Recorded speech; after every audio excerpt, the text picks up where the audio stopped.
Bonjour à tous et bienvenue dans Smart Patrimoine. Smart Patrimoine, l'émission qui vous accompagne dans la gestion de vos finances personnelles et qui décrypte également avec vous les actualités et les enjeux du secteur de la gestion de patrimoine. Une émission que vous pouvez retrouver tous les jours sur Bismart. Et au sommaire de cette édition, nous commencerons tout d'abord avec Investir responsable, le rendez-vous dédié à l'investissement durable, à impact ou responsable de Smart Patrimoine.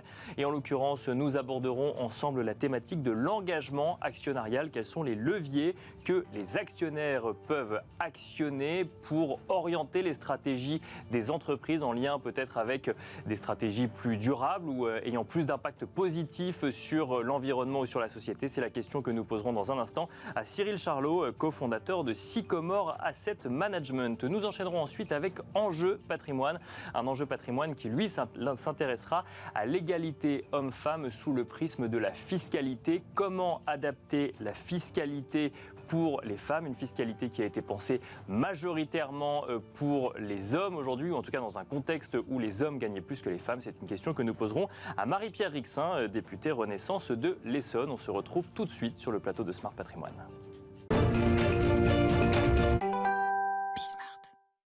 Et c'est parti pour Investir responsable, le rendez-vous dédié à l'investissement durable ou à impact de Smart Patrimoine. Et en l'occurrence, nous allons tenter de comprendre ensemble quelles sont les différentes stratégies d'engagement actionnarial. Et pour cela, nous avons le plaisir de recevoir sur le plateau de Smart Patrimoine Cyril Charlot. Bonjour Cyril Charlot. Bonjour Nicolas. Bienvenue sur le plateau de Smart Patrimoine. Vous êtes cofondateur de Sycomore Asset Management. Alors, je rappelle rapidement Sycomore Asset Management, dont l'activité est évidemment d'investir donc dans des entreprises, donc un fonds d'investissement, mais avec une stratégie particulière puisque vous souhaitez contribuer à développer une économie plus durable et inclusive avec ce credo qui est humaniser l'investissement. Un mot peut-être sur la stratégie de Sycomore Asset Management avant qu'on évoque ensemble les différents leviers d'engagement actionnarial. Effectivement, nous sommes une entreprise à mission, parmi les premières entreprises du secteur de l'investissement en France, qui a décidé d'être entreprise à mission. On est également B Corp. Et c'est vrai que ce credo d'humaniser l'investissement repose sur une conviction qui est très forte chez nous, qui est qu'une entreprise va créer de la valeur de manière durable, puis aussi créer de la valeur de manière équilibrée pour chacune de ses parties prenantes. Donc ses clients, ses collaborateurs, la société dans l'ensemble, la planète, l'environnement. Donc il faut que ce soit fait de manière équilibrée. Il faut que ce soit gagnant pour tout le monde, c'est ça qu'il faut comprendre quand on réalise un investissement ? Exactement. Et pour autant, alors quand aujourd'hui on investit dans des entreprises, on se rend compte que selon les activités ou selon les stratégies d'entreprise, c'est pas toujours gagnant pour tout le monde. C'est pas toujours gagnant. Il peut y avoir par moments des déséquilibres. Une entreprise, ou en tout cas une équipe dirigeante, va décider pour X raisons de privilégier une famille de parties prenantes. D'accord. Souvent les actionnaires, mais si c'est fait de manière trop exagéré, ça peut poser des problèmes. On a eu des exemples dans le passé, notamment l'ancien Page Jaune, qui appartenait à France Télécom, qui a été racheté par des fonds sous LBO, ensuite introduit en bourse. Et dans le périmètre de France Télécom, l'entreprise avait 2 milliards quasiment de trésorerie nette. D'accord. Puis, après les LBO, des dividendes très généreux pour les actionnaires, la société s'est retrouvée avec 2 milliards de dettes, juste avant la crise de 2008. Où il a fallu faire des économies. Et à ce moment-là, c'est les collaborateurs qui ont trinqué, les investissements, la qualité de service pour les clients. Et puis, la société, même à la fin, pour ses actionnaires, c'est devenu assez compliqué.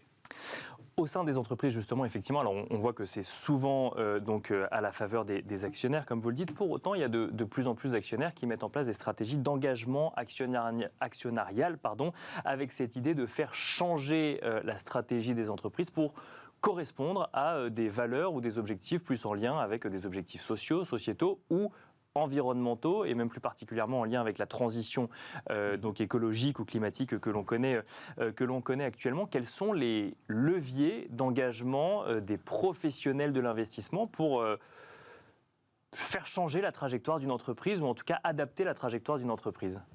Alors, il y a 4 leviers principaux en termes d'engagement. Il y a le dialogue actionnarial qu'on a quasi en permanence avec les entreprises. Ça, on n'en entend pas parler. D'accord. Quand ça ne marche pas, ça peut passer à un autre stade qui est la communication publique. D'accord. Là, on va intervenir via la presse, souvent. Donc d'abord, on discute, j'ai envie de dire, à huis clos. Voilà. en tant qu'actionnaire, voilà la direction que j'aimerais voir prendre l'entreprise et on essaye de trouver des compromis et de voir comment l'équipe dirigeante et les actionnaires qui se sont exprimés sur le sujet peuvent trouver un accord à huis clos. Dans la plupart des temps, c'est des dialogues qui sont assez constructifs. D'accord. Voilà, il y a des réactions de la part des dirigeants. Parfois, il y a des désaccords assez profonds. Et si on estime que notre requête est légitime, on va communiquer dans la presse. On a été assez vocal dernièrement sur le dossier Atos, par exemple, où on s'est exprimé sur certains sujets. Sur des sujets de gouvernance, pour le coup. Sur des sujets de gouvernance, principalement. De composition du conseil d'administration. Et puis, ensuite, on peut aussi aller jusqu'à la politique de vote. D'accord. Donc, la politique de vote, on le fait systématiquement. Donc, on vote à toutes les assemblées générales des sociétés dans lesquelles on est actionnaire.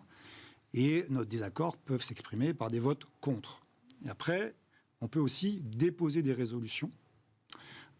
C'est un peu plus compliqué en France, parce qu'il faut avoir un seuil minimum du capital, qui peut être assez important en termes de millions d'euros quand on s'attaque à des entreprises du CAC 40. Donc là, souvent, il faut avoir des coalitions d'actionnaires. Oui, c'est ça. C'est comment est-ce qu'on met d'accord d'autres actionnaires avec sa stratégie, sa vision de la stratégie pour l'entreprise en question. Exactement. Ouais. Donc pour pouvoir co-déposer des résolutions, parfois, il faut avoir 0,7% de capital ou 0,5%, mais pour une entreprise comme Total ou Engie, ça fait quand même un petit peu d'argent. Donc là, il faut trouver des sociétés de gestion qui ont la même stratégie ou une stratégie proche de la nôtre. Donc souvent, des sociétés d'investissement ISR. D'accord. Ouais. Et à ce moment-là, de co-déposer une résolution qui va être du coup inscrite à l'ordre du jour et qui va être soumise au vote des actionnaires. Et enfin, le quatrième levier, c'est le désinvestissement. Donc là, c'est un peu une forme d'échec, on va dire. C'est qu'on n'a pas réussi à avoir un dialogue ou un engagement qui, en fait, porte ses fruits. Et à ce moment-là, on va désinvestir l'entreprise qui n'a pas une stratégie qui est alignée avec les enjeux de développement durable. C'est intéressant parce que quand on pose la question à des professionnels de l'investissement pour les particuliers, on se rend compte que très rapidement, le sujet de l'exclusion de certains investissements revient très vite dès qu'on veut mettre en place, ou en tout cas, mettre en place un certain nombre de valeurs dans ces investissements. Vous qui êtes un professionnel de l'investissement, finalement, quand on exclut une entreprise de son portefeuille d'investissement, c'est qu'on a échoué sur toutes les étapes précédentes, c'est ça ? En fait, moi je pense qu'on peut avoir deux formes d'investissement ISR ou socialement responsables. Il y a des fonds qui vont vraiment sélectionner les entreprises qui ont des stratégies qui sont très alignées avec les enjeux de développement durable. D'accord. Donc, je sais pas, par exemple, Neoen en France qui fait du renouvelable, des champs d'éolien et du solaire, pas qu'en France, un peu partout dans le monde. Donc là, on est sûr qu'on est aligné. Donc là, on prend les meilleurs des meilleurs de la classe et on est sûr qu'on est aligné. D'accord. Exactement. Mais est-ce que ça va permettre de résoudre les problèmes par exemple, la trajectoire de 1,5 degré, qui est, en tout cas, à moins de 2 degrés, qui est celle des accords de Paris. Non. Parce que si on laisse les acteurs, entre guillemets, qui sont moins vertueux, continuer leur stratégie qui n'est pas alignée avec ce scénario de 2 degrés, bien sûr, ça ne va pas résoudre les problèmes. Donc, il faudrait qu'il y ait une deuxième catégorie de fonds, qui pourrait s'appeler transition ISR, où on ait la possibilité d'investir dans des entreprises qui sont présentes dans le fossile, comme Total, mais obligatoirement avec une stratégie d'engagement qui soit alignée justement avec ces enjeux de développement durable. Donc il faudrait que le régulateur, à ce moment-là, si on accorde un label à ces fonds-là, bien sûr, vérifie que les entreprises qui ont bénéficié de ce label ont bien voté dans le sens d'un alignement avec les enjeux de développement durable. Puisque justement, on voit de plus en plus de critiques vis-à-vis des investissements dits verts ou en tout cas durables qui en même temps investissent parfois dans des entreprises pétrolières ou autres. C'est cette stratégie de transition, d'engagement que vous nous mentionnez aujourd'hui, de dire il vaut mieux aller finalement transformer les plus mauvais élèves quelque part plutôt que de n'investir que dans les bons élèves.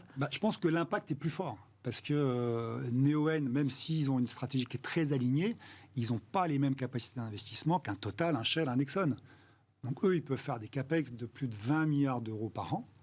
Et à ce moment-là, si la majorité de ces capex est fléchée vers du renouvelable, on va aller plus vite. Et puis, parallèlement, on peut aussi leur dire d'arrêter, par exemple, de faire de nouveaux champs, puisque dans un monde à moins de 2 degrés, il ne faut plus exploiter de nouveaux champs fossiles. Il faut se concentrer sur ce qui existe déjà. Or, la plupart des majors pétrolières, d'un point de vue financier, je les comprends. Ils veulent assurer de la croissance de leurs résultats. Bien sûr. Des rochers, des retours sur investissement qui sont importants. Les rochers sont plus élevés dans le fossile que dans le renouvelable. Donc, pour leurs actionnaires, qui sont majoritairement non ISR, il continue de forer des nouveaux champs, etc., etc. On va rentrer dans la période d'assemblée générale des entreprises. En tant qu'actionnaire, du coup, va se poser la question de, effectivement, voter les stratégies des entreprises, voter des rémunérations de dirigeants ou autres et faire en sorte que ça aille dans le bon sens. Comment on s'assure, Cyril Charlot, que les décisions prises soient les bonnes pour l'environnement et la transition énergétique dans la situation dans laquelle on se trouve aujourd'hui, en tant qu'actionnaire engagé? Alors, les principaux sujets vraiment pour l'Assemblée, enfin pour la saison 2023, c'est souvent un peu les mêmes. Donc, c'est on-pay. Donc, on vote sur les rémunérations des dirigeants. Donc là, ce qui nous intéresse, c'est des critères de modération. D'accord. On voit qu'on a quand même des sujets en termes d'inégalité, de creusement des inégalités, de sentiment d'injustice. On le ressent bien en France avec la réforme des retraites. Donc je pense qu'il est important que les dirigeants fassent preuve de modération dans l'évolution de leur rémunération. Il faut savoir qu'entre 2014 et 2021, la rémunération moyenne des dirigeants du CAC 40 a augmenté de plus de 80%, quand celle des salariés a augmenté de 24%. 3,5 fois plus vite. Donc, ce sentiment d'injustice, il ne vient pas de nulle part. Donc là, on est très vigilant là-dessus. Il y a un sujet classique qui est les nominations d'administrateurs, et notamment des chairman. Là, on veille à ce que le plus souvent possible, il y ait une séparation des fonctions entre le CEO et le chairman, donc le DG et le président du conseil d'administration. Et puis, on s'assure qu'il y a un bon équilibre dans les compétences et dans les répartitions entre administrateurs indépendants et non indépendants au sein des conseils d'administration. Ça, c'est un sujet très important des assemblées générales, qui sera important cette année pour Atos notamment. Et puis enfin, le sujet des stratégies climat, qui est un sujet plus récent. Bien sûr. On parlait de Total tout à l'heure, donc là, on va aussi co-déposer, si on y arrive, une résolution qui vise à ce que la stratégie climat de Total soit encore plus ambitieuse. Ils ont une stratégie, ce qui est déjà bien. Dans l'univers des majors pétrolières, Total est plutôt en avance par rapport à ses concurrents. Mais on souhaiterait qu'ils aillent encore plus loin dans leurs objectifs de réduction des émissions de carbone. Scope 3, c'est-à-dire vraiment le scope aval. Donc c'est non seulement les activités de Total, mais après ce que font les clients Total avec les barils qui sont transformés en essence, etc., ou en gaz. Et donc ça, c'est important. Pour l'instant, je pense que leur stratégie n'est pas alignée avec une trajectoire à 2 degrés. Et Patrick Pouyanné dit on n'est pas dans un monde à moins de 2 degrés, on est plutôt dans un monde autour de 3 degrés. Et dans un monde comme ça, ma stratégie est alignée à ça. Donc si tout le monde raisonne comme ça, on ne sera jamais dans un monde à moins de 2 degrés, malheureusement. Dernière question très rapide, Cyril Charlot. Effectivement, vous nous avez dit tout à l'heure que dans la phase de dialogue, on est généralement sur des dialogues assez constructifs vis-à-vis des équipes dirigeantes. Quand on mène une stratégie d'engagement actionnarial, le premier adversaire, si je puis dire, même effectivement, ce n'est pas des adversaires et c'est des discussions constructives, c'est quoi? C'est l'équipe dirigeante ou c'est les autres actionnaires de l'entreprise? Question pas évidente. Alors, parfois... Déjà, il faut distinguer les dirigeants du conseil d'administration. Bien sûr. Il peut y avoir des jeux de pouvoir entre ces deux instances. Et après, c'est vrai que les autres actionnaires sont souvent notre principal adversaire. Parce que dans des entreprises comme celle dont on vient de parler, il y a beaucoup d'actionnaires qui n'en ont rien à faire des enjeux de développement durable. Et c'est les profits, les dividendes, les rachats d'actions qui leur font plaisir. Et donc, elles ne vont certainement pas voter les résolutions qu'on va proposer. Donc c'est plutôt là qu'il faudrait améliorer les choses. Merci beaucoup Cyril Charlot d'être venu sur le plateau de Smart Patrimoine. Je rappelle que vous êtes cofondateur de Sycomore Asset Management. Merci beaucoup. Merci à vous également et on se retrouve tout de suite dans Enjeu Patrimoine. Faut-il adapter la fiscalité pour les femmes? Voilà la question qui va nous animer aujourd'hui dans Enjeu Patrimoine. Nous avons le plaisir pour cela de recevoir sur le plateau de Smart Patrimoine Marie-Pierre Rixain. Bonjour Marie-Pierre Rixain. Bonjour. Bienvenue sur le plateau. Vous êtes députée Renaissance de l'Essonne et vous avez déposé une proposition de loi le 8 mars dernier à l'Assemblée nationale, une proposition de loi pour accélérer l'égalité fiscale et successorale entre les femmes et les hommes. Derrière cette proposition de loi, il y a ce constat finalement que le cadre fiscal tel qu'il est conçu actuellement favoriserait peut-être un peu plus les hommes que les femmes. Il y a l'idée surtout de se dire que les femmes doivent être reconnues comme des sujets économiques à part entière. Et donc, pour être reconnues comme des sujets économiques à part entière, elles doivent être également reconnues comme telles sur le plan fiscal. Or, aujourd'hui, en effet, notre système fiscal français a été conçu à une époque, notamment dans les années 50, où le cadre familial classique était celui d'un couple où monsieur travaillait ou madame ne travaillait pas. Bien sûr. Et aujourd'hui, évidemment, la situation des femmes et des hommes, notamment sur le plan professionnel et donc économique, a évolué. Et donc, il faut adapter ce cadre fiscal à une nouvelle configuration de rapports économiques entre les femmes et les hommes. Avec un constat toujours quand même que 75% des femmes en couple hétérosexuel gagnent moins que leur conjoint. Ça, c'est toujours le cas, avec des écarts qui sont toujours assez conséquents, puisqu'on constate un écart moyen de 42%. Donc, ce qui fait que le sujet derrière ce constat-là, c'est le fait d'aborder le couple comme une seule unité d'un point de vue fiscal plutôt que deux individus séparés. Ça contribue finalement à créer des inégalités entre les hommes et les femmes au sein du couple. Oui, c'est-à-dire qu'aujourd'hui, vous le savez, pour ceux notamment et celles qui vivent en couple et notamment qui sont mariés ou pacsés, il n'y a qu'une seule déclaration de revenus sur l'impôt. Donc ça signifie que le calcul de l'impôt est conjugalisé, il est réalisé à l'échelle du couple. Bien sûr. Or, les uns et les autres ne contribuent pas forcément de la même manière à l'économie du couple. Et pour autant, lorsque le taux de prélèvement que l'on a chacun et chacune tous les mois sur nos feuilles de salaire est conjugalisé, et le même pour l'homme et pour la femme, alors même qu'ils ne sont pas rémunérés de la même manière, il y a une contribution à l'impôt qui est donc inégalitaire, puisque, en effet, dans 78% des cas, c'est madame qui a souvent une rémunération qui est moindre, et pour autant, qui tous les mois paie la même proportion d'impôts que son conjoint qui est mieux rémunéré. Ce qui apparaît finalement comme une bonne idée au niveau du couple, en se disant si on mutualise, on va peut-être payer un petit peu moins d'impôts. Au niveau individuel, finalement, ça crée très clairement un gagnant et une perdante, c'est ce que vous dites. Alors, il y a plusieurs niveaux de réflexion. Celui que j'engage aujourd'hui n'est pas de savoir comment on calcule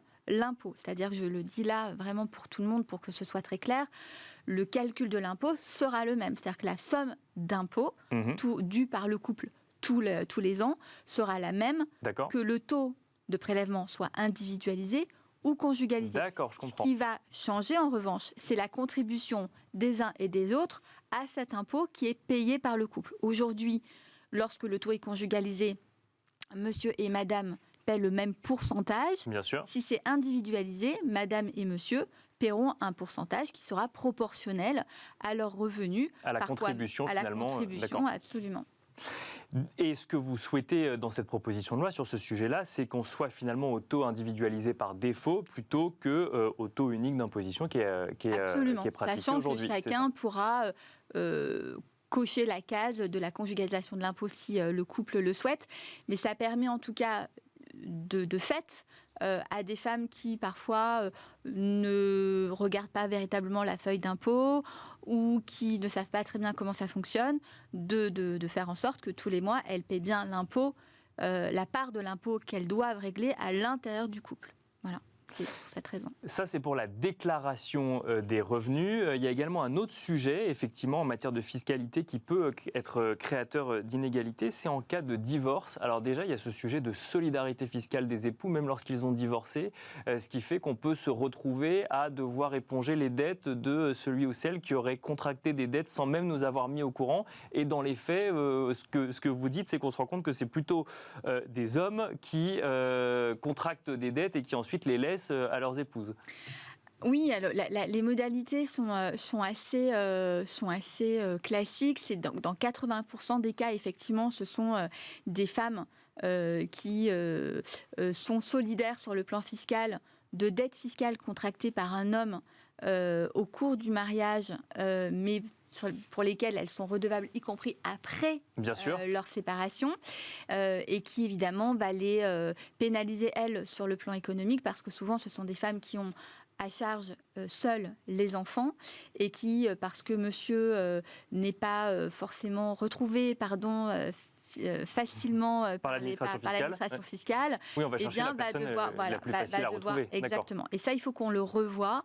On l'a déjà revu dans le cadre du dernier du projet de loi de finances pour 2022. On a permis notamment à ce que les femmes soient moins facilement solidaires, notamment qu'on prenne en compte leur capacité à pouvoir éponger cette dette, comme vous le dites vous-même.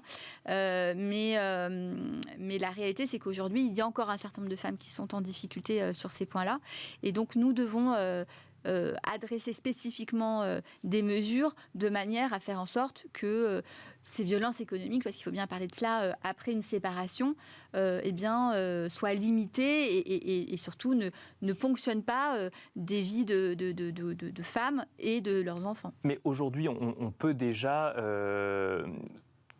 en faire une demande pour ne pas régler la dette si jamais il y a une disproportion trop grande entre la dette et les revenus. Aujourd'hui, il y a ce qu'on appelle un dispositif de disproportion marquée entre, d'une part, la dette et d'autre part, le revenu dont on dispose pour pouvoir faire face à cette dette fiscale. D'accord. Il faut également avoir été à jour également avec le règlement de ces impôts et être en effet séparés. Et au regard de cela, l'administration fiscale évalue pour voir si la disproportion marquée peut être retenue. La réalité, c'est qu'aujourd'hui, elle est insuffisamment retenue pour diverses raisons et qu'il faut probablement que nous avancions notamment sur des modalités lorsque notamment il y a des violences conjugales qui sont avérées de manière à ce que des hommes qui auraient par ailleurs été violents au cours de leur vie conjugale soient bien identifiés par l'administration fiscale pour régler les dettes auxquelles ils doivent, eux, faire face. Dans le cadre du divorce toujours, alors ce que vous proposez, c'est de revoir la fiscalité des prestations compensatoires sur une période supérieure à 12 mois. Est-ce que vous pouvez nous expliquer effectivement le mécanisme actuel et ce qui ne va pas dans le mécanisme actuel ?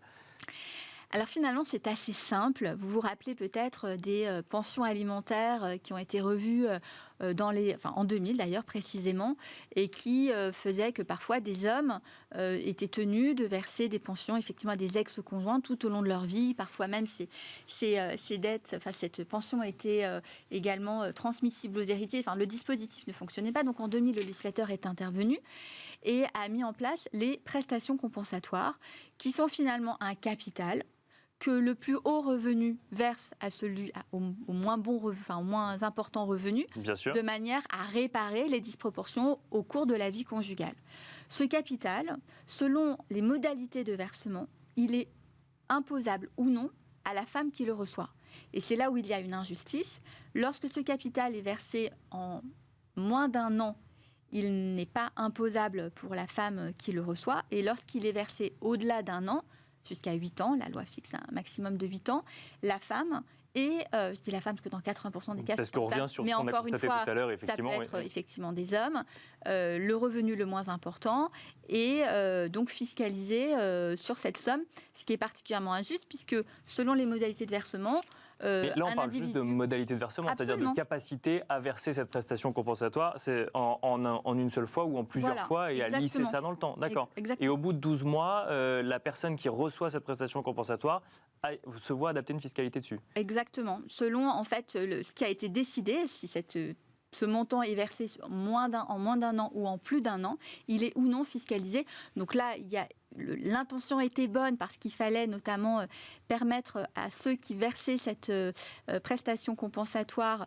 de pouvoir bénéficier d'un crédit d'impôt s'ils le versaient en moins d'1 an. Bien sûr. Mais la réalité, c'est qu'aujourd'hui, 25% des personnes qui reçoivent la prestation compensatoire se voient fiscalisées sur un capital qui est finalement une réparation et un capital et non pas un revenu mensuel qui pourrait être interprété comme un revenu. Donc finalement, ce qui a été fait dans le but d'être incitatif sur les moins de 12 mois dans un premier temps vis-à-vis de la personne qui verse se révèle un peu plus compliqué pour ceux qui ne rentrent pas dans ces cases-là et qui ensuite vont voir finalement la somme d'argent grévée par une fiscalité dessus. Exactement, c'est surtout infructueux et injuste, et donc il faut qu'on trouve un dispositif, et donc j'ai identifié des dispositifs fiscaux pour pouvoir y remédier.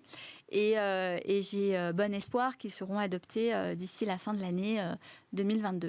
Alors on va en parler. 23, pardon. On va parler effectivement de la suite de cette loi. Alors il y a d'autres choses que vous proposez dans cette proposition de loi. Il y a notamment augmenter les plafonds de déduction fiscale pour l'investissement dans l'économie réelle, car aujourd'hui ils prennent en compte notamment les gardes d'enfants. Donc effectivement, ça incite moins des personnes qui ont des enfants à charge à investir dans l'économie réelle si la déduction fiscale s'applique déjà sur ce qu'elles payent pour des gardes d'enfants. Il y a la reconnaissance des associations féministes, notamment pour pouvoir leur donner accès à certaines successions. Des sujets aussi de révision en matière de droit successoral. On n'a pas le temps de tout définir, de rentrer dans le détail de toutes ces propositions aujourd'hui. Globalement, quelles sont les prochaines étapes pour cette loi à quoi doit-on s'attendre vis-à-vis de cette proposition de loi? Écoutez, cette proposition de loi a reçu un écho favorable de la part de la Première ministre qui, le 8 mars dernier, a annoncé notamment qu'elle souhaitait 2 de ces mesures. En effet, celle du taux individualisé par défaut dont nous avons parlé, puis celui effectivement de reconnaître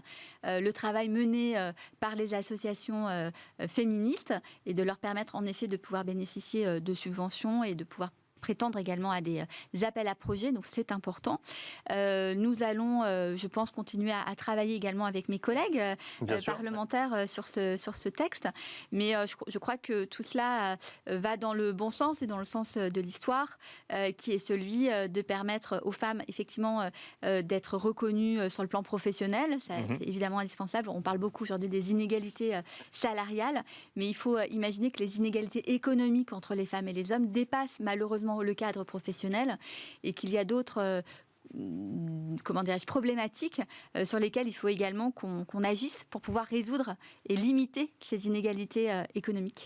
Justement, je voulais revenir sur le chiffre du début. Donc 75% des femmes en couple hétérosexuel gagnent moins que leur conjoint, avec un écart moyen de 42%. La réponse, c'est pas juste une égalité salariale dans le cadre d'un emploi au sein d'une entreprise. Ce n'est qu'une partie de la réponse, c'est ce que vous nous dites. Je pense que c'est l'essentiel de la réponse, soyons clairs. Oui. C'est-à-dire sur les 22% d'inégalités de revenus entre les femmes et les hommes, les inégalités professionnelles et les inégalités salariales en constituent la majeure partie. Néanmoins, au cœur de ces inégalités économiques, il y a d'autres dispositifs, et notamment par exemple qu'à l'échelle d'un couple, et là rentrent en ligne de compte les enjeux fiscaux, et c'est ce qu'a montré notamment le FMI, c'est que de résoudre ces distorsions fiscales, ces inégalités sur le plan fiscal, va permettre également aux femmes d'intégrer pleinement le marché du travail, de peut-être limiter leur travail à temps partiel pour pouvoir pleinement bénéficier du fruit économique de leur travail. Donc évidemment, il y a aussi des négociations, on le sait, à l'intérieur d'un couple, des choix qui sont faits à hauteur de couple.